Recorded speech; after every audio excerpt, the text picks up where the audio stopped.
জীবনের বহু বছর এখানে কাটানো, তাই এখানে মানে এখানে বসে মাইক নিয়ে কথা বলার বিষয়টা নিয়ে আমি খুব একটা কমফোর্টেবল ফিল করছিলাম না। জীবনদা আমার সহ অভিনেতা, আমরা একসঙ্গে দীর্ঘদিন কাজ করেছি ফাগুন বইয়ে। থ্যাংক ইউ জীবনদা, তুমি আজকে এসছো, অনেকদিন পরে দেখা হলো, ভালো লাগলো। লীনা দিয়ে একটু কাজে ব্যস্ত ছিলেন, ওনার ফ্রি হতে সময় লেগেছে, উনি আসছেন। প্রথম প্রশ্নটা একটু জটিল, তার এত সহজে উত্তর দেওয়া আমার পক্ষে সম্ভব নয়, কারণ আমরা যে ইন্ডাস্ট্রিতে কাজ করি তাতে 2 বছরে একটা কাজ করলে আমাদের সংসার চলে না। সুতরাং আমাদের সবাইকেই এমন সংখ্যায় কাজ করতে হয় যেখানে আমরা আমাদের পরিবারের খেয়াল রাখতে পারবো, আমাদের যাবতীয় যা যা দায়িত্ব পূরণ করতে পারবো এবং তার সঙ্গে আমাদের পছন্দের কাজ করতে পারবো। টেলিভিশনের ক্ষেত্রে এটা নিয়ে সমস্যা হয় না, কারণ একটা ভালো টেলিভিশন শো দীর্ঘ 2 বছর, 2.5 বছর, 3 বছর চলে এবং আমরা ফিনান্সিয়ালি অনেক বেশি সিকিউর হয়ে কাজ করতে পারি। কিন্তু যখন আমরা সিনেমার কথা বলি তখন আমরা যে স্ট্রাকচারে বাংলা সিনেমা আজকের দিনেও করি তাতে যে কোনো অভিনেতারই বছরে 2 থেকে 3টে সিনেমা করতে হয় এবং আমাদের অডিয়েন্সও সেটাকেই অভ্যস্ত হয়ে পড়েছে যে কোনো হিরো, সেটা আমার জায়গা থেকে আমি বা আমাদের থেকে অনেক সিনিয়র দেবদা বা জিতদা বা আবিরদা যারা আমাদের থেকে সিনিয়র, তারা সকলেই এই ফর্মেটেই দীর্ঘদিন ধরে কাজ করে আসছে এবং আমিও তার বাইরে বেরোতে পারিনি, আমিও তাই করি। সুতরাং সবসময় যে আমি এক্স্যাক্টলি কি করতে চাই সেটা ভেবেই ছবি করতে পারি তা না। অনেক সময় ছবির গল্প ভালো লেগেছে এবং চরিত্রটা করতে ভালো লাগবে বা এই ডিরেক্টরের সঙ্গে কাজ করতে আমার ইন্টারেস্টিং লাগতে পারে, সেইটা ভেবেও ছবি করা হয়। এবং সেইভাবেই আমার মনে হয় যে আমাদের আশেপাশে প্রত্যেকজন অভিনেতা কাজ করে। আমি যদি শুধুমাত্র আমার এটা করার ইচ্ছে ভেবে শুধুমাত্র এই সিনেমাটাই করবো ভাবি, তাহলে বছরে আমাকে একটা সিনেমা করতে হবে। এবং যেহেতু এটা একেবারেই একটা পার্সোনাল স্পেসে কথা হচ্ছে, ওই একটা সিনেমা করে আমাদের প্রত্যেকের একটা কস্ট অফ লিভিং আছে, সেইটা পরিপূর্ণ করা বেশিরভাগ ক্ষেত্রে সম্ভব না হওয়ার চান্সেস আর ভেরি হাই। সুতরাং আমার ক্ষেত্রে আমি ছবি বাছি, সে ছবির স্ক্রিপ্ট, তাতে আমার জায়গা, আমার চরিত্র এবং তার পরিচালক, এই 3টে জিনিসের উপর ভর করে আমি আমার ছবি বাছি। এই যে পরিচালককে পছন্দ হওয়া বা অভিনেতা অভিনেত্রী পছন্দ হওয়া, এটা আমরা প্রায়ই একটা কথা বলে থাকি যে তুমি তো অনেকের সঙ্গেই কাজ করেছো, যেমন সোলাঙ্কি, সোহিনী, স্বস্তিকা, প্রসেনজিৎ চট্টোপাধ্যায়, আরো কজন, আমি সেটা অন্য প্রসঙ্গ, আমি সে প্রশ্নে আসবো। আমি একটু জানতে চাইছি কার সঙ্গে তুমি বেশি স্বচ্ছন্দ? স্বচ্ছন্দ শুধু এই মানে তোমার নায়িকাদের সঙ্গেই নয়, না ধরিয়ে দিচ্ছি, এই যে পরিচালকের সঙ্গেও তো একটা বন্ডিং তৈরি হয়। কোন একজন পরিচালকের সঙ্গে বেশি, সেটা উত্তম কুমারের ছিল, হ্যাঁ, অনেক অভিনেতারা থাকে, সৌমিত্র চট্টোপাধ্যায় ছিল, নিশ্চয়ই তোমারও সেই রকম আছে। আমি শুধু অভিনেত্রীদের নামগুলো বললাম, অনেকের সঙ্গে তুমি কাজ করেছো এই জন্য, কিন্তু তুমি অনেক পরিচালকের সঙ্গেও কাজ করেছো এক্ষুনি, যেমন এই যে তথাগতরের ছবি এখন খুবই লোকের ইয়েকে খুঁজছে। তুমি এরকম অনেক পরিচালকের সঙ্গে কাজ করেছো, সেভাবে তুমি কি মানে কার সাথে কাজ করে তোমার ভালো লেগেছে বা তুমি স্বচ্ছন্দ? এই বিষয়টা কিরকম জানো তো, যেরকম কোনো সহ অভিনেত্রীর সঙ্গে কাজ করতে গেলে একটা কেমিস্ট্রি কাজ করে, অ্যাক্টর এবং অ্যাক্ট্রেসের কেমিস্ট্রি, এবং সেখান থেকে মানুষের তাদের প্রতি একটা ভালো লাগা, ভালোবাসা তৈরি হয়। এটা আমার বিশ্বাস যে অভিনেতা হিসেবে আমার সঙ্গে আমার ডিরেক্টরের একটা কেমিস্ট্রি হওয়া খুব প্রয়োজন। যে অভিনেতা বা অভিনেত্রী, তাদের সঙ্গে ডিরেক্টরেরও একটা কেমিস্ট্রি তৈরি হয়, একটা বন্ড তৈরি হয়, এবং সে বন্ডটা তৈরি হলে কাজের মান আরো ভালো হয়। যেভাবে আমরা যদি লীনা দিদির কথা বলি, লীনা দি আমি যে সিরিয়ালগুলো করেছি, যে 3টে সিরিয়াল করেছি ইনফ্যাক্ট আমি, ইচ্ছে নদী, ফাগুন বউ এবং সাত পাকে বাঁধা, এই 3টে টেলিভিশন শোই রাইটার কিন্তু লীনা দি। সাত পাকে বাঁধার প্রথম 6 মাস লীনা গাঙ্গুলি লিখেছিলেন, ইচ্ছে নদী এবং ফাগুন বউ তো ওনার লেখা, ওনার প্রোডাকশন, উনি ক্রিয়েটার অবশ্যই অনেকটাই ওনার। এবং আমি বিশ্বাস করি যে আমার টেলিভিশনের জার্নির অধিকাংশটাই ওনার আশীর্বাদ আমার উপরে। আমি বহুবার এটা বলেছি যে আমার ক্যারিয়ারের একটা বড় অংশ, পরিচিতি পাওয়া, ভালোবাসা পাওয়া, সেই সবটা টেলিভিশনের মাধ্যমে এসেছিল। সেটা 2010-এর সাত পাকে বাঁধা হোক বা 2015-র ইচ্ছে নদী হোক বা 2018-র ফাগুন বউ হোক, আমার পরিচিতির অনেকটা, আমার ভালোবাসা পাওয়ার অনেকটা টেলিভিশনের হাত ধরে আমার কাছে এসেছিল। এবং 2019-এর পর থেকে আমি টেলিভিশনের কাজ করার সুযোগ পাইনি। আমি ওয়েবের কাজ করেছি, সেটা তার সাথে তারপর আবার রুদ্রবীণার অভিশাপ হতে পারে, বা জি5 এর একটি সিরিজ করেছিলাম যেটা শাহানাদির লেখা, এবং নানান সময় নানান সিনেমা। সেটা শেষ পাতার মতন একটা সিনেমা অতুল ঘোষ ডিরেক্ট করেছিলেন, অসাধারণ ডিরেক্টর। পারিয়া এবং রাস দুটোই তথাগত ডিরেক্ট করা। অরিত্র ডিরেক্ট করেছিল শহরের কৃষ্ণতম দিনে বলে একটি সিনেমা, আমি আর সোলাঙ্কি পাঠ করেছিলাম। এরকম নানান সময় নানান পরিচালকের সঙ্গে কাজ করা। এবার তথার সঙ্গে আমার একটা পার্সোনাল ইকুয়েশন আছে। আমাদের পরিচিতি অনেক দিনের, কারণ আমরা সমসাময়িক অভিনেতা, আমরা প্রায় একই সময় টেলিভিশনের নায়ক করেছি দীর্ঘদিন, এবং কাজ করতে গিয়ে মানে ওর সঙ্গে আমার তার আগে তো পরিচিতি ছিল, বন্ধুত্ব ছিল না। কিন্তু মেমোরিয়েক্স বলে একটি সিনেমা, একটি হিন্দি সিনেমা, যেটা আমরা সব থেকে প্রথমে বানিয়েছিলাম একসঙ্গে। আশা করছি সে ছবিটা এই বছর মুক্তি পাবে। হিন্দি ছবি আমাদের হাতে থাকে না, কবে রিলিজ হবে কবে না। এবং দুটো বাংলা সিনেমা একসঙ্গে বানিয়েছি আমরা। পারিয়া একটি ছবি আগের বছর রিলিজ করেছিল, এবং পারিয়া অনেকটা ভালোবাসা পেয়েছে, আমাকে আমার ক্যারিয়ারের অনেকটা ভালোবাসা দিয়েছে। সিনেমার নায়ক হিসেবে বা সিনেমার হিরো হিসেবে আমাকে প্রতিষ্ঠিত করেছে বলে আমার বিশ্বাস।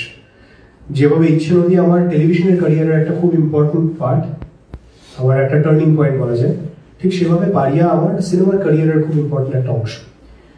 তারপরে আমরা রাস বলে একটি সিনেমা বানিয়েছি একসঙ্গে, এবং এই মুহূর্তে পারিয়ার সিকুয়েলের স্ক্রিপ্ট লেখা চলছে। আমরা আশা করছি আমরা এই বছরের শেষের দিকে সেটি বানাতে পারব।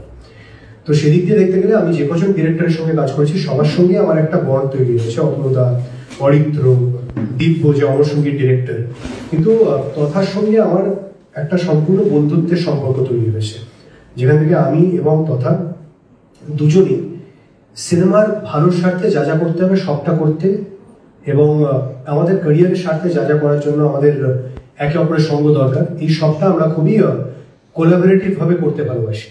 তো তোমার এই প্রশ্নের যদি উত্তর হয় তাহলে টেলিভিশনের ক্ষেত্রে লীনা গঙ্গোপাধ্যায় এবং সিনেমার ক্ষেত্রে তথাগত মুখার্জি। হ্যাঁ, তুমি আরেকজনের কথা প্রায়শই বলো, আরেকজনের অবদান। তুমি খেতে খেতে কথা বলতে কোনো অসুবিধা নেই।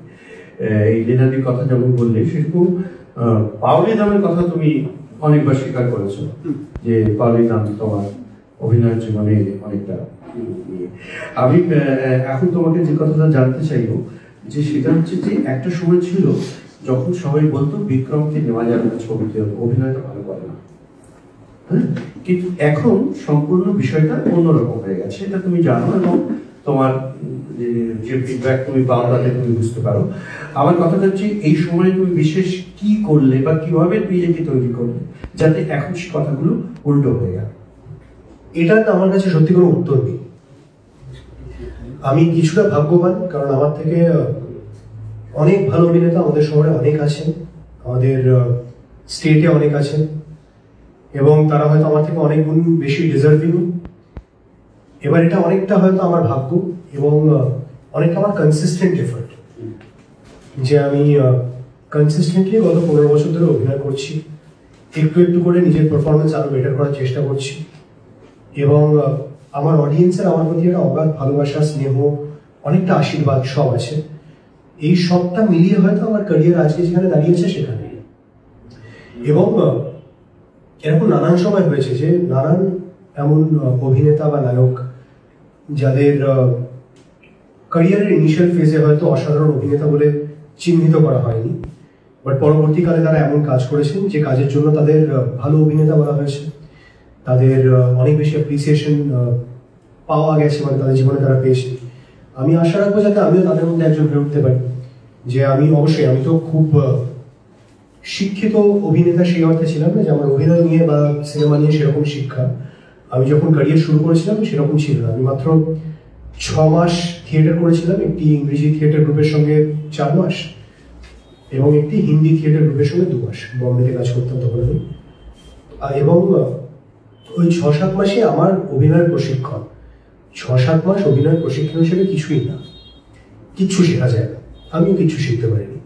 এবং ক্যামেরার সামনে অভিনয় করা আর মঞ্চে দাঁড়িয়ে অভিনয় করার মধ্যে একটা বিস্তর ফারাক আছে। সুতরাং আমি যখন প্রথম এসে 7 পাকে বাঁধায় ক্যামেরা ফেস করি, তখন আমার টেকনিক্যাল কোনো নলেজ ছিল না। কোন অ্যাঙ্গেল, কোন লেন্স, কোথায় লাইট নিতে হবে, লাইট ছাড়তে হবে, অভিনেতাদের কিভাবে, মানে আমার সহ অভিনেতাদের সঙ্গে আমি কিভাবে একটা প্রিপেয়ার করবো সিকোয়েন্স আগে থেকে, এই কোনো বিষয়ে আমার কোনো জ্ঞানই ছিল না। এই সবটা হতে সময় লেগেছে। আমার ডিরেক্টররা, আমার প্রডিউসাররা, আমার রাইটাররা এবং আমার অডিয়েন্স দীর্ঘ বহু বছর ধরে আমার উপর একটা ফেথ রেখেছেন বলে আমি একটু একটু করে কাজ করে যেতে পেরেছি, এবং আশা করি যে আজকের দিনে আমার কাজ নিয়ে বা আমার অভিনয় নিয়ে আলাদা করে কথা বলা হয় বা চর্চা করা হয়, এবং আমার প্রচেষ্টা থাকবে যাতে আগামী দিনে এর থেকে আরো বেশি কথা বলা হয়। আমি কোনোদিনই এটা দাবি করবো না যে আমি ঋত্বিক চক্রবর্তীর মতন অসাধারণ অভিনেতা প্রথম দিন থেকে, এবং হয়তো হয়ে উঠতে পারবো না কোনোদিন, কিন্তু আমার বিশ্বাস যে আমার যদি অভিনয়ের গ্রাফ উপরের দিকে উঠতে থাকে একটু একটু করে, তাহলে যে অডিয়েন্স আমাকে এতটা ভালোবাসা দিয়েছে তারা বোধহয় আমার প্রতি ভালোবাসা বা এই আশীর্বাদ সারা জীবন রাখবেন। আপনি আমাদের অনেক পরের প্রজন্মের, আমরা যে প্রজন্মের অভিনেতা অভিনেত্রীদের দেখেছি, আপনার কাজ আমার খুব ভালো লাগে। কিন্তু আমি প্রশ্ন করব, আপনি টেলিভিশনে ছোট পর্দায় কাজ করেছেন, বড় পর্দায় কাজ করেছেন, আপনার ছোট পর্দায় আপনার মূল্যায়নে আপনি সব থেকে ভালো কাজ করেছেন কোনটা, আর ছায়াছবিতে কোনটায় সব থেকে ভালো কাজ করেছেন? ছায়াছবিতে জেলার 4 অধ্যায় এগুলো থেকে আরম্ভ করে এখন মানে রাস অব্দি, আর তেমনি ছোট পর্দায় তো ইচ্ছে নদী, ফাগুন বই, এগুলো তো মানে মাইলস্টোন তৈরি করেছে। তো আপনি যখন নিজের কাজ দেখেন, আমরাও যেমন আমাদের সার্জন আমরা ভিডিওতে নিজের অপারেশন দেখি যে কোথায় কি খামতি ছিল, কোনটা ঠিক করেছে, কোনটা বেশ ভালো লাগছে। তো আপনার কোন কাজটা মনে হয়? জানি যারা অ্যাচিভার তারা কখনোই 100% স্যাটিসফাইড হন না যে এটা করলে আরো ভালো হতো, তবু আপনি সব থেকে আনন্দ পেয়েছেন কাজ করে, আপনার পারফরমেন্সে খুশি কোন? এটা না একটা অদ্ভুত বিষয় স্যার। সব থেকে প্রথমে বলি যে আমার আজ পর্যন্ত আমার করা কোনো চরিত্র বা কোনো অভিনয় কোনোদিন ভালো লাগেনি, কোনোদিনও। আমি জানি না যে এটা আমার সমস্যা কিনা বা আমার মতন আরো অভিনেতাদের এই প্রবলেমটা হয় কিনা। আমি আজ পর্যন্ত কোনোদিন নিজের কোনো চরিত্রায়ন দেখে বা নিজের কোনো পারফরমেন্স দেখে খুশি হইনি। আমার সবসময় মনে হয়েছে যে এটা অন্যভাবে করা উচিত ছিল, ভালো করা উচিত ছিল, আমার স্ক্যানিং আরো বেটার হতে পারতো, আমার এক্সপ্রেশন আরো বেটার হতে পারতো। একদিক দিয়ে ভালো, একদিক দিয়ে আমার কনস্ট্যান্টলি মনে হয় যে আমি আরো কি করে একটুখানি ইমপ্রুভ করবো। একদিক দিয়ে খারাপ, কারণ আমার কোনো কাজ নিয়ে অনেক কথা হলেও আমার ভেতরের কেউ একটা আমার বলতে থাকে যে না, আমি কাজটা ভালো করি। মানুষের আশীর্বাদ, আমার একটু ভাববো যে মানুষ খুব ভালো বলছে, বাট আমার তো অভিনয় খামতি রয়েছে এবং আমি সেটা দেখতে পাচ্ছি স্পষ্ট। এবার এইটা বোঝার ক্ষমতা যে আমার জন্য ভালো না খারাপ আমি জানি, but this is how life has been for me. এর মধ্যে যে কটা কাজ আমি করেছি তাতে আমি কম্পারেটিভলি বেটার পারফর্ম করেছি কোনগুলো আমি সেটা বলতে পারি। ভালো করেছি বলে না, বাট কম্পারেটিভলি বেটার। টেলিভিশন সিরিয়ালের মধ্যে আমার মনে হয় যে ফাগুন বউয়ের চরিত্রটা আমার নিজের জীবনের থেকে সম্পূর্ণ আলাদা, এবং চরিত্রটা শাই, চরিত্রটা মানে কিছু জায়গায় হয়তো ক্যাবলা, অতটা কনফিডেন্ট নয়, তার জামা কাপড় পরা, তার কথা বলা সবটাই আমার থেকে আলাদা ছিল। সুতরাং এবং এমন একটা সিরিয়ালের পরে ছিল, ইচ্ছে নদী বলে একটি সিরিয়ালের পরে, যে টেলিভিশন সিরিয়ালটার জন্য আমি অনেকটা ভালোবাসা পেয়েছিলাম, এমন একটা চরিত্রের জন্য যে চরিত্রটা আমার অনেক কাছাকাছি, তার কথা বলার ধরন আমার অনেক কাছাকাছি। সে পাহাড়ে বেড়াতে ভালোবাসে আমার মতন, সে অল্প বিস্তর গান গাইতে ভালোবাসে আমার মতন, সে অনেক বেশি কনফিডেন্ট, স্ট্রেট ফরওয়ার্ড, ডিরেক্টলি কথা বলে, অতটা কার ভালো লাগলো কার খারাপ লাগলো ভেবে কথা বলে না। এই সবটা আমার চরিত্রের কাছাকাছি। তাই সেটা ফুটিয়ে তোলার সময় লীনাদি যখন আসবে আমরা ডিসকাস করলে এটা বোঝা যাবে যে অনুরাগের মধ্যে অনেকটা আমি ছিলাম। লীনাদি একভাবে চরিত্রায়ন করেছিলেন এবং লীনাদির সঙ্গে অবভিয়াসলি দীর্ঘদিন ধরে আলোচনা করে, রিকোয়েস্ট করে, ডিসকাস করে তার জামা কাপড় কিরকম হবে, সে বাইক চালালে কি বাইক চালাবে, এই সবটার মধ্যে অনেকটা আমি ছিলাম। আর এটা অবভিয়াসলি লীনাদি স্টার জলসা করতে দিয়েছিলেন বলে, কারণ তখনকার দিনে টেলিভিশনের কোনো লিডিং চরিত্রে কেউ অভিনয় করছে, হিরো বা হিরোইন, তাদের স্টাইলিং তাদের নিজেদের করার কোনো অধিকার ছিল না। চ্যানেল ডিসাইড করতো যে তাদের জামা কাপড় কি হবে, তাদের চুল কিরকম হবে, এবং যদি ভালো না লাগে তাহলে কিভাবে চেঞ্জ হবে। এবার এটা আমার সৌভাগ্য যে আমি লীনাদিকে বলেছিলাম যে লীনাদি এই চরিত্রটা আমি দেখতে পাচ্ছি এবং আমি জানি যে এই চরিত্রটা কি করলে দেখতে ভালো লাগতে পারে, তো এটা তুমি আমার স্টাইল করতে দেবে, তুমি কয়েকটা দিন দেখো, যদি ভালো না লাগে তুমি বলো, আমি চেঞ্জ করে দেবো। এবং প্রথম দিন থেকেই সেটাই হয় যে আমাদের তখন স্টাইলিং করছে অভিষেক রায়, বহুরূপীর। লীনাদি অভিষেক রায়কে ডাকে এবং বলে যে তুমি যেদিন যেদিন যাবে জামা কাপড় কিনতে, বিক্রমকে সঙ্গে করে নিয়ে যাবে, ও ও দেখে নেবে যে ও কিভাবে চরিত্রটাকে স্টাইল করতে চায়, সেটা ঘটে এবং আমার স্টাইলিং আমি নিজে করার সুযোগ পাই। বা কি বাইক চালাবো, কিভাবে কথা বলবো, এই সবটার মধ্যে পরবর্তীকালে যখন ফাগুন বউ হয়, ফাগুন বউয়ের চরিত্রটা একেবারে আমার থেকে অন্যরকম। তার কথা বলা, তার শব্দচয়ন, তার বডি ল্যাঙ্গুয়েজ কোনো কিছুর সঙ্গে মিল নেই। এবং এই চরিত্রটা পারফরমেন্স ওয়াইজ অনেক বেশি ডিফিকাল্ট চরিত্র ছিল। কারণ আমি জানি না আপনারা যদি দেখেছেন, তুমি তো কাজ করেছো আমার সঙ্গে, বাট আপনারা যারা হয়তো দেখেছেন কিছু এপিসোড ফাগুন বউয়ের, এমন একটা সময় ছিল যেখানে ও আশ্রিত, ও এই বাড়ির ছেলে না, ওকে অ্যাডপ্ট করা হয়েছে, সেই জায়গাগুলো খুব ডিফিকাল্ট ছিল পারফর্ম করা। এবং আমার মনে আছে এখন যে যখন সেই এপিসোডগুলো আমি শুট করছি, একদিন এডিট থেকে আমার শৈবালদা ফোন করলেন, এবং এই প্রথম আমার সঙ্গে শৈবালদার পরিচয় 2010 থেকে 7 পাকে বাধা থেকে, এই প্রথম শৈবালদা ফোন করে বললেন যে তুমি চরিত্রটা খুব ভালো করেছো, সিনগুলো খুব ভালো দাঁড়িয়েছে, যে এই চরিত্রায়ন বা এই ডায়লগগুলো you have done justice to এই সিনগুলোকে। আর আমার কাছে খুব বড় পাওয়া, আমার প্রডিউসার ফোন করে বলছে যে আমি খুব ভালো করেছি, এডিট টেবিলে বসে অডিয়েন্স বলার পরে নয়, সেটা তো সম্পূর্ণভাবে তার ক্রিয়েটিভ জায়গা থেকে বলা, এবং আমার কাছে একটা বড় পাওনা ছিল অবশ্যই। তো সেখান থেকে দেখতে গেলে যেহেতু সম্পূর্ণ অন্যরকম একটা চরিত্র এবং কঠিন চরিত্র ফাগুন বউ, সেজন্য পারফরমেন্সের দিক দিয়ে ফাগুন বউ আমার সব থেকে কাছে। কিন্তু অ্যাট দ্য সেম টাইম আমাদের অডিয়েন্সের কাছে ইচ্ছে নদী এবং ডক্টর অনুরাগ ব্যানার্জি বোধহয় অনেকটা বেশি প্রিয়। সুতরাং সবসময় যে আমরা অসাধারণ পারফর্ম করলেই সেটা মানুষের বেশি পছন্দ হয়, সেটা বোধহয় না। এটা তোমার উত্তর যে আমি অসাধারণ অভিনয় করলে কালকে কোনো একটা কাজে হয়তো আমি সত্যি খুব ভালো পারফর্ম করতে পারলাম, আমার নিজেরও ভালো লাগলো, সেটাই যে আমাদের অডিয়েন্সেরও সব থেকে ভালো লাগবে তার কোনো গ্যারেন্টি কিন্তু নেই। রোদ্দুর কি বেশি পছন্দ? রোদ্দুরকে বেশি পছন্দ, বা এটা খুশি হলাম। আচ্ছা, সেটা হচ্ছে আসলে যে চরিত্রে আমরা অভিনয় করি না কেন, তুমি এই যে বললে যে যত ভালোই অভিনয় করি না কেন দর্শকের ভালো না লাগতে পারে, একদম। আসলে প্রত্যেকের জীবনটা দেখা আলাদা আলাদা। আমি যে চরিত্র যে দিক থেকে দেখছি আরেকজন সেই দিক থেকে নাও দেখতে পারে। কাজে আপনি যেটা দেখালেন, মানে অভিনেতা যেটা দেখালেন, সেটা হয়তো দর্শক সেই দিক থেকে দেখছে না বলে তার পছন্দ হলো। অনেক কিছু ডিপেন্ড করে অ্যাকচুয়ালি। মানে আমরা তো অভিনেতা মাত্র, আমাদের কাছে একটা স্ক্রিপ্ট আসে, একটা গল্প আসে, একজন ডিরেক্টর থাকেন, এই সব কিছু মিলিয়ে তো আমাদের পারফরমেন্স। সুতরাং শুধুমাত্র আমি ভালো অভিনয় করলেই যে সেটা অডিয়েন্সের সঙ্গে কানেক্ট করতে পারবে বা অডিয়েন্স যে তার প্রতি আকর্ষিত হবে, সেটা নাও হতে পারে। অনেক কিছু মিলিতভাবে একটা অডিয়েন্স আকর্ষিত হয়। এটা ছিল টেলিভিশনের উত্তরটা।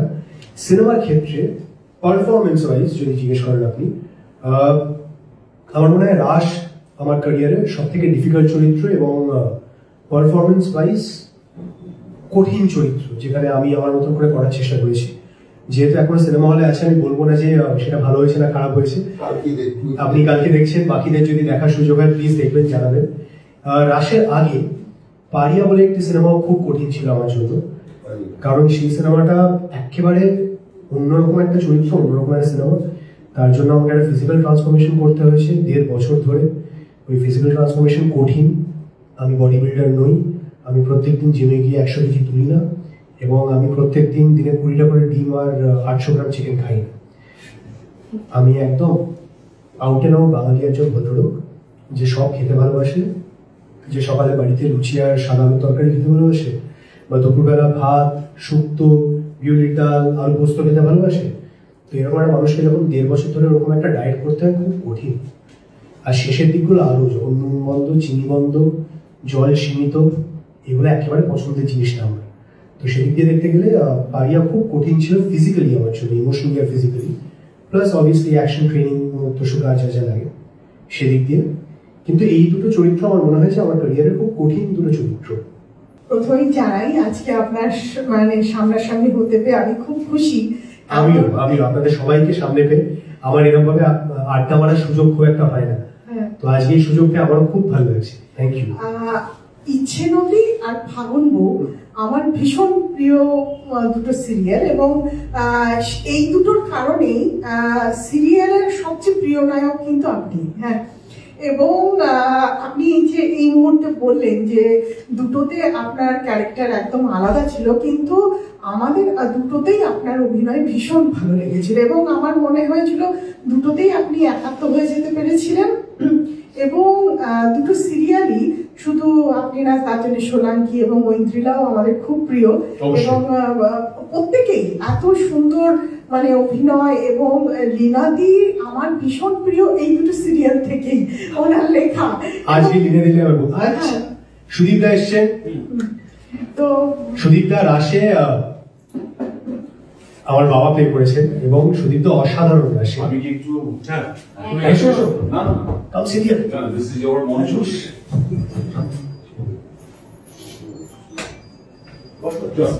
আমি এখানে আরে প্লিজ আজকে আমি পিছনে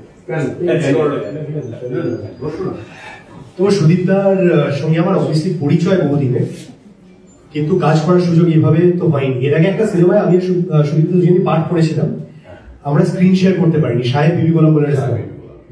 তারপরে আপনার তানসেনের তানপুরা এবং তার রুদ্রবীণা অভিশাপ, এই দুটোতেই ভীষণ ভালো লেগেছিল। কিন্তু এরপরে দেখলাম পারিয়াতে আপনার একটা ট্রান্সফরমেশন, এখানে অ্যাকশন হিরো হিসেবে, এবং সেখানেও আপনি ভালো করেছেন।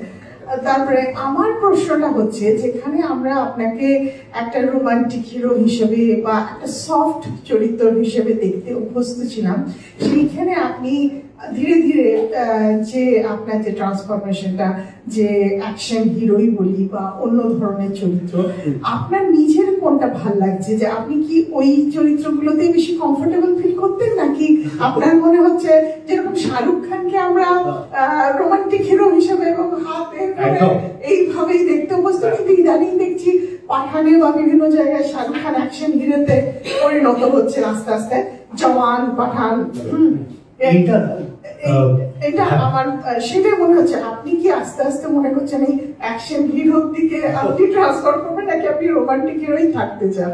না, এই প্রশ্নটার একটা অদ্ভুত উত্তর আছে। এক তো আমি শাহরুখ খানের ফ্যান, আমরা সবাই অনেকেই নিশ্চয়ই তাকে খুব পছন্দ করি, এবং আমি বড় হয়েছি ওনার সিনেমা দেখে, আমার অভিনয় করতে চাও ওনাকে দেখে। তো সুতরাং রোমান্টিক চরিত্র অভিনয় করতে আমার খুব ভালো লাগে এবং আমি ভালোবাসি রোমান্টিক সিনেমা করতে, বা টেলিভিশনে যেখানে প্রেম কাহিনী বলা হচ্ছে কোনো, সেগুলো আমার খুব পছন্দের জনরা। আমি এখনো করে চলেছি। আমার যেরকম সিনেমার ক্ষেত্রে এরকম পারিয়া হয়েছে বা দুর্গাপুর জংশন হয়েছে, যেগুলো খুব কঠিন চরিত্র, বা মৃগয়া, ঠিক সেরকমই শহরের উষ্ণতম দিনে একেবারে প্রেমের গল্প আমি সোলাঙ্কি করেছিলাম। অমর সঙ্গী একদম প্রেমের গল্প, অমর সঙ্গী আমি আর সোহিনী করেছি, এবং এর পরেও একটা সিনেমা শুট করতে চলেছি, সেটাও প্রেমের গল্প। সুতরাং প্রেমের গল্প তো আমি করতে থাকতে চাই। অবশ্যই আমাদের বয়স বাড়বে এবং কোনো একটা সময় গিয়ে আমাকে হয়তো একটু ম্যাচিওর প্রেমের গল্প করতে হবে। But at the same time যদি আমি শুধুমাত্র প্রেমের গল্পই করতে থাকি, আমার বিশ্বাস যে আমাদের অডিয়েন্স কোথাও একটা বোর হবে। আমি অতটা ভালো অভিনেতা নই যে আমি বারবার একই ধরনের চরিত্র করতে পারবো, একই ধরনের গল্প বলতে পারবো। এখানে আমি একটু ইন্টারাপ্ট। আপনারা রাস কারা কারা দেখেছেন আমি জানি না, কিন্তু এই যে বলছে আমি অত বড় অভিনয় ভালো অভিনেতা নই, লোকে বোর হয়ে যাবে, বিক্রম দেখতে দেখতে প্রায় 20 বছরের কাছাকাছি হয়ে গেল, 15 বছর 15 বছর হয়ে গেল। সেই সাত পাকে বাঁধা থেকে শুরু হয়েছিল। একটা মানুষ এত বছর ধরে এক্সিস্ট করতে পারে না যদি তার কোনো একটা প্রতিভা না থাকে। and he has transformed himself। আর আপনাদের না রাসটা দেখা উচিত। You will fall in love with him। একটা ওরকম ভালনারেবল একটা ক্যারেক্টার, মানে যে কোনো মায়ের অত্যন্ত প্রিয় সন্তান হতে পারে আর কি। যে কোনো মায়েদের, মানে মায়েরা দেখলেও কিছু মুখে নেবে কোলে তুলে। আপনারা যদি রাস দেখেন, he so good, he so brilliant. ইট ওয়াজ মানে এত আনন্দ পেয়েছিলাম আমরা দুজন একসঙ্গে কাজ করে। প্রথম আমি ওকে থ্রু আউট দ্য ফিল্ম শুধু দমকেই গেলাম। খুব কঠিন বাবা, খুবই বসো না বসো। আমি তো আজকে দর্শকদের মধ্যে, কিন্তু ওই যে কথাটা বলি তাতে আমি ইন্টারাপ্ট করতে হলো। আমি ইন্টারাপ্ট করতে চাইনি, কিন্তু আমি পারলাম না। যে ব্রিলিয়েন্ট একটা, আর ও বছরে, আমি ওকে অনেক বছর ধরে ফলো করেছি, ইভলভ করেছে, একটা মানুষ নিজেকে তৈরি করেছে। আমি দেখেছি, আমরা স্ক্রিন স্পেস করেছিলাম রুদ্রবীণার অভিশাপে, স্ক্রিন স্পেস, এবং আমি দেখতাম রাইট একদম রুদ্রমিলার অভিশাপে হ্যাঁ পুরোটাই ছিলাম। তো আমি দেখতাম এই যে শুটিং করে, আমরা পুরুলিয়াতে শুটিং করেছিলাম, প্রচন্ড গরম ছিল। আমরা যখন ওখান থেকে ফিরে আসতাম, রূপসা বসে থাকতো, কিন্তু ওদের মেন আলোচনা হতো এদিক ওদিক আড্ডা বা পিএনপিসি নয়, সেদিনকে কি সিন হয়েছে, সেটা কিভাবে হলে বেটার হতো, ভালো হয়েছে না খারাপ হয়েছে, এবং পরের দিন কি হবে। এটা কিন্তু আমি কিছু বম্বের বা বাইরের লোকেদের দেখেছি আলোচনা করতে স্ক্রিপ্ট নিয়ে বসে, সেটা কিন্তু ওরা করতো। আমি দেখে এত আনন্দ পেয়েছিলাম। So I have seen this man evolve as an actor and I loved him for that. Wish you all the best. But হ্যাঁ মানে আবার কামিং ব্যাক টু সুদীপ বাবু যেটা বললেন, ওনার সঙ্গে আমি একদম একমত যে আপনার মধ্যে যদি সেই প্রতিভাটা না থাকতো, বিরাট প্রতিভা, আমার মনে হয় না আমরা একটা সিরিয়াল দেখার পর আপনার আরেকটা সিরিয়াল দেখতাম। এবং আমরা সত্যি কথা বলতে কালকে যেমন আমরা রাস দেখতে যাচ্ছি, এটাও আমরা করতাম না শুধুমাত্র আপনার সৌন্দর্যের জন্য আমরা যেতাম না। তারপরে আপনার মধ্যে যে প্রতিভাটা আছে, সেই প্রতিভাটা আমরা সকলেই অ্যাপ্রিসিয়েট করি, এবং আপনি প্রত্যেকটা রোলে আমার মনে হয় জাস্টিস করেন। এবং সুদীপ বাবু যেটা এইমাত্র বললেন যে আপনি তানসেনের তানপুরা, মানে এটা আমার মনে হয় যারা দেখেনি তাদের অবশ্যই হইচইতে দেখা উচিত। আমার মনে হয় এটা বেস্ট সিরিয়াল, এর থেকে ভালো সিরিয়াল আর হয় না, এবং সিরিজ আর কি। এবং তারপরে ওইটারই সিকুয়েলটা যেটা, এটা প্রত্যেকটাতেই মানে এরপরে মনে হচ্ছে এরপর কি হবে কি হবে, মানে এমন এত সুন্দর পরিচালনা, এবং গানগুলো এত অপূর্ব গেয়েছিলেন, এবং আপনাদের জীবন গেয়েছিল জয় সরকারের মিউজিক কম্পোজিশন, অপূর্ব, কত সুন্দর গান, এবং আপনাদের ওই প্রত্যেকের অভিনয় এত সুন্দর ছিল যে এটাকে একটা অন্য লেভেলে নিয়ে গেছিল। তো সেই জন্য আমার মনে হয় যে আপনার এই, আমি জানি না এটা মডেস্টি না, আপনি আপনার অভিনয় ভালো বলেই আমরা বারবার জিনিসগুলো দেখি এবং সেগুলো মনে থেকে যায়। না হলে এখন সিরিয়ালে তো প্রচুর কম্পিটিশন, অনেক হিরো অনেক হিরোইন, তার মধ্যেও দাগ রেখে যাওয়াটা কিছুটা তো আমি সত্যি I am very thankful, thank you এটা বলার জন্য। আমার হয়তো মনোবল একটু বাড়লো, হ্যাঁ, আর আমার হয়তো আরো ভালো কাজ করার ইচ্ছে বাড়বে। এটাই, আরো ভালো কাজ করুন, কারণ আমাদের মতো ফ্যানেরা আপনার সাথে আছে। এবার যে প্রশ্নটার উত্তর দিচ্ছিলাম যে একই ধরনের কাজ করলে, যেহেতু আমাদের বছরে প্রায় 3টে সিনেমা রিলিজ হচ্ছে, যদি আমি শুধুমাত্র লাভ স্টোরি করি, আমার শুধুমাত্র প্রেমিক সত্তা বেরিয়ে আসে, আমার বিশ্বাস যে এমন অনেক অডিয়েন্স আছেন যারা তাতে বোর হতে পারে, এবং অভিনেতা হিসেবে আমারও আরো গ্রো করার, আরো ইমপ্রুভ করার সম্ভাবনা কমবে। সুতরাং আমি যদি বারবার নিজেকে না চ্যালেঞ্জ করি, নিজেকে না ভাঙি, তাহলে আমার তো প্র্যাকটিসও হবে না, আমার তো নিজেকে চ্যালেঞ্জ করা হবে না, আমার তো নিজে বোঝা হবে না যে আমি আর কি কি করতে পারি, এবং আমার পছন্দের পরিচালকরা, প্রডিউসাররা বুঝতে পারবে না যে আমাকে দিয়ে আর কি কি করানো সম্ভব। তো সেই জন্য আমি নিজের মতন করে নানান জিনিস চেষ্টা করছি। তাতে প্রেমের গল্প হতে পারে, যেগুলো কথা বললাম, বা অ্যাকশন ফিল্ম হতে পারে, বা একেবারে অন্য ধারার ছবিও হতে পারে, যেরকম খোঁজ অন্য ধারার ছবি, শেষ পাতা অতন ঘোষের একেবারে অন্য ধারার ছবি। তা আমার ইচ্ছে যে আমি সবটাই মিলিয়ে মিশিয়ে করতে চাই। যখন যে স্ক্রিপ্ট আসবে, যে স্ক্রিপ্টের মধ্যে সত্যি একটা ব্যাপার আছে আর স্ট্রেংথ আছে, তার মধ্যে থেকে নিজের মতো করে বেছে নিতে চাই আমি। এইটা আমার ফার্স্ট প্রায়োরিটি আর কি। আমার একটা কমেন্ট আর একটা প্রশ্ন। কমেন্টটা হচ্ছে, আপনার এই মন্তব্যটা শুনে অহিন্দ্র চৌধুরীর একটা কথা মনে পড়ছে। অহিন্দ্র চৌধুরী একজন খুব বড় অনুরাগী, সে অহিন্দ্র চৌধুরীকে বলেছিল যে, অহিন্দা আপনার না এখন সিনেমাগুলো কিরকম, আপনি যেগুলো করছেন এরকম একই হয়ে যাচ্ছে। তো অহিন্দ্র চৌধুরী বলেছিলেন যে, কি করবো বলো, আমাকে সেই নায়ক বা নায়িকার বাবা সাজতে হচ্ছে, তারা আমার মতে বিয়ে করছে, আর আমাকে দুঃখে দেহত্যাগ করতে হচ্ছে, আর কতভাবেই বা মরতে পারি, মরার তো একটু মানে আত্মবেদী পারি না। আচ্ছা, প্রশ্নটা হচ্ছে যে বিভিন্ন এই ছোট পর্দায় আমি দেখেছি যে আপনি তো বেশি পজিটিভ ক্যারেক্টার ট্রেট করেছেন, পজিটিভ ট্রেট মানে পোর্ট্রে করেছেন, উল্টো দিকে খুব পাওয়ারফুল কিছু নেগেটিভ চরিত্র করেছেন। আমার এক্ষুনি মনে পড়ছে যেটা সরাসরি, যেটা মুখোমুখি যেটা ক্লাস হতো রুদ্রবীণের অভিষেকে, যেমন সুদীপ বাবু ছিলেন, আপনাদের খুব মুখোমুখি সেইভাবে কোনো ইন্টারাকশন হয়। রুদ্রবীণের অভিষেক এবং তানসিনা তারপরে শেষের দিকে সৌরভ দাস এলেন। আর আমার খুব মনে পড়ছে ফাগুন বউতে কৌশিক খুব ভালো অভিনেতা, অসম্ভব ভালো। আপনার কোনটা কার এগেনস্টে অ্যাক্টিং করে সব থেকে বেশি চ্যালেঞ্জিং মনে হয়েছে? কারণ দুজনেই তুখোড় অভিনেতা, আপনিও দারুণ করেছেন।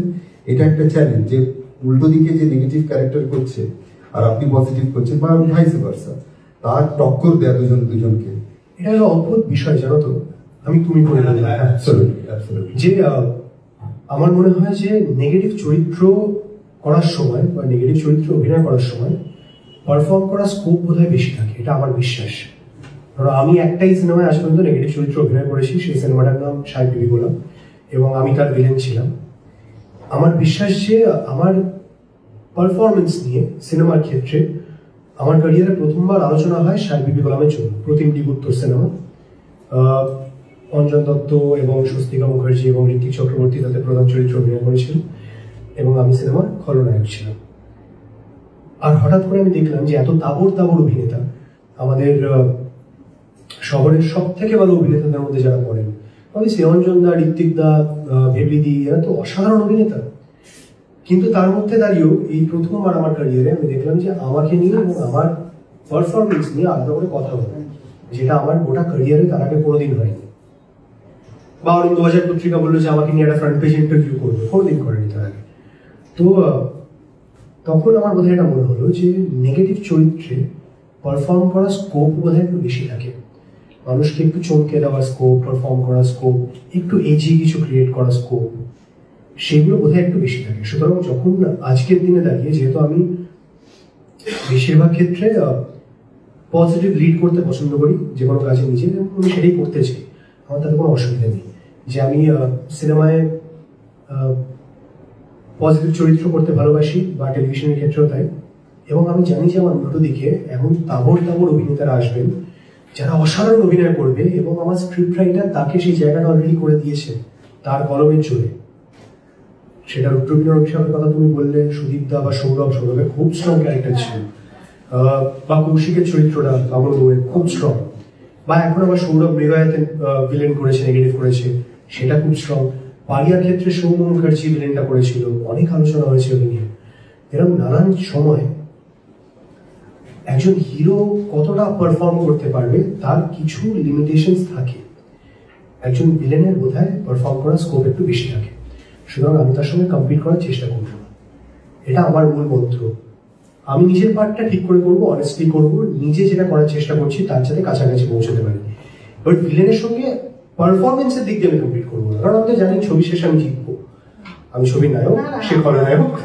কিন্তু ফ্যান হিসেবে আমি চাইবো আপনি পজিটিভ রোলই করুন, তাই না? ভিলেন হওয়ার কোনো দরকার নেই। এটা আমার মা বলে, এটা আমি অভিনয়ের স্কোপ দেখানোর কোনো দরকার নেই, এটা আমি বলছি কবে থেকে শুরু হয়েছিল।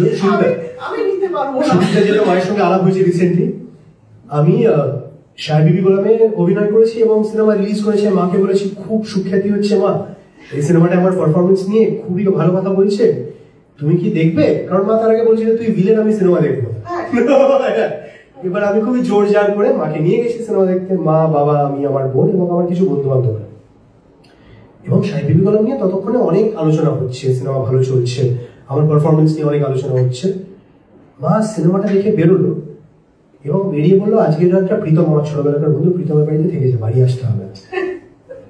বললাম সে থেকে যেতে পারি, আমার বেস্ট ফ্রেন্ডের বাড়িতে থাকবো, কি আছে? বললো না বাবা, এরকম ছেলেতে আমি বাড়িতে নিতে পারবো না, এরকম ছেলেকে। And I actually state back আমার ছোটবেলার বন্ধুর বাড়িতে সেদিন আছে। পরের দিন দুপুরবেলা খেতে খেতে মা বললেন যে খুব ভালো অভিনয় করেছিস, খুবই আমার ভালো লাগলো, কিন্তু আমি বলছি কি যে আমি যতদিন বেঁচে আছি আমার ছেলে এরকম চরিত্র করুক, আমি না এটা চাই না। ঠিকই বলেছেন। হ্যাঁ, যে একান্তই যদি খুবই কাজের অভাব না হয়, তুই না এরকম করিস না চরিত্র, আর আমার ভালো লাগেনি। তো this was my mother's feedback. আর আমারও কোথাও একটা মনে হয়েছে তারপরে আমাদের চোখে না আপনার ওই চিরদিন ওই ভাবনের ওই রোদপুর ওই সব ক্যারেক্টার বসে আছে। তাহলে তো আপনার এই যে কালকে আপনি রাজ দেখতে যাচ্ছেন, আপনার খুব ভালো লাগবে। হ্যাঁ, আমার সত্যি মনে হয় আমরা সেটাই চাই। না এক্ষুনি আপনি যদি বলতেন আপনি রাশে নেগেটিভ চরিত্র আছে, আমি টিকিট দুটো ফেলে দিতাম। এই ঠিক আমি বলছি, যারা আমাকে ভালোবাসা দেন এবং তাদের ভালোবাসার মধ্যে না আমার অভিনয় ক্ষমতার বাইরে গিয়েও বোধহয় কিছু একটা আছে। কি আছে তো আমি জানি না, কারণ ভালোবাসার কোনো কারণ হয় না। কেউ তো পয়েন্ট করে বলতে পারবে না যে আমি এই কারণে মানুষটাকে ভালোবাসি, কিন্তু কিছু একটা ভালো লাগে আমার মানুষটার ব্যাপারে। এবার যে মানুষ আমাকে এত বছর ধরে সাপোর্ট করছেন বলে আমার ক্যারিয়ার, তাদের যখন আমাকে এইভাবে ভালো লাগে, আমি চেষ্টা করবো যতদিন এইভাবে কাজ করে যেতে পারি তাই করবো। একান্তই যদি কোনো ছবিতে সত্যি নেগেটিভ করতে হয়, তাহলে সেটাই ওয়ান অফ কোনো কাজ হবে, সেটা রেগুলার হবে না আমার জীবনে বলে আমার বিশ্বাস।